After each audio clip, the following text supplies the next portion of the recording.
Good morning and welcome everyone to Jeep Federation, where today on a chilly morning we are going to be doing our installation video on our new JK liner 01s. This is a 2007 JKU. The liners will be able to fit on anything from a 2007, 2018 JK and JKU 2-door, 4-door with absolutely no problems.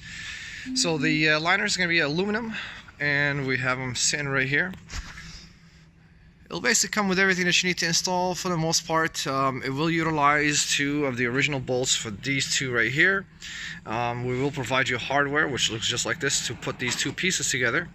And it's going to be a full bag of hardware, which essentially are these Allen wrench bolts with nuts on the back.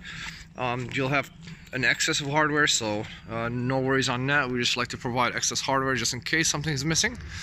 And we're going to show you how to install this, and we're going to show you the final result. So to start for the installation, the first thing we have to do is put the two pieces together, and we're going to be able to do that with this hardware right here. Basically just Allen bolts and nuts from the back. It's your choice if you want to have this the piece on the left to overlap on the piece on the right, or vice versa. There's really no difference on either way. So stay tuned and we'll go ahead and show you the installation. Alright, so I went ahead and attached the two pieces together. Like I said, it's just a couple of bolts here and a couple of nuts on the back. And the installation is complete in regards to putting these two pieces together. I just wanted to show you the finish here before I install it. These are aluminum, so you won't have to have any issues with rust. It's a beautiful finish on them, and it's clear coated, so that way you don't have to worry about anything. They don't scuff up easily at all, and I think it'll be a pretty nice, good looking installation. Also, you're going to be vented, so that way you will have some cooling, heat dissipation from the engine, which is something that a lot of people definitely complain about, especially when they're out wheeling in heat.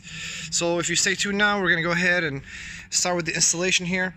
And just to give you a quick kind of intro on how it's going to happen. So you're going to have two locations here where the original fender and liner basically are located. We already had removed that. We have installed our Fender Elite kit on here.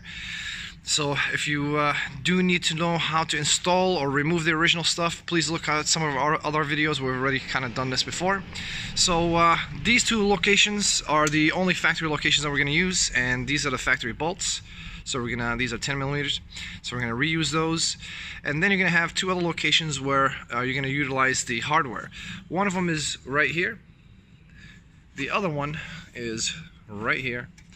And last, what we're gonna do is, which we've already done before with the other liners, is we use some self-tap screws and put in the last bolt here. So you can, and we have done self-tap screws here and here and here before, but it's completely up to you. The main point is the fact that you're gonna be able to utilize the two factory holes here and also this one here.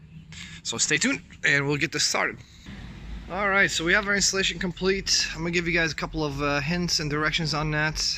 But essentially this is the final looking product after installation.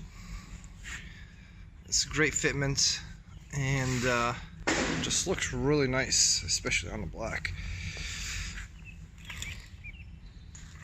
Alright, so when it came to the installation, just like I stated, you're going to have basically two factory bolts that essentially you're going to utilize right there.